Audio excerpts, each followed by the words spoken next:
Best practice number 11. Optimize your videos for mobile viewing by making sure they are vertical and easy to watch on a small screen. Best practice number 12. Use high-quality equipment to ensure your videos are visually appealing. Best practice number 13. Make sure your audio is clear and easy to understand. Best practice number 14.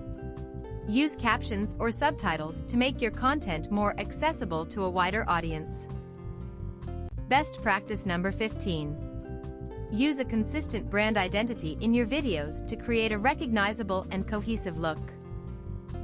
Thanks for watching this video.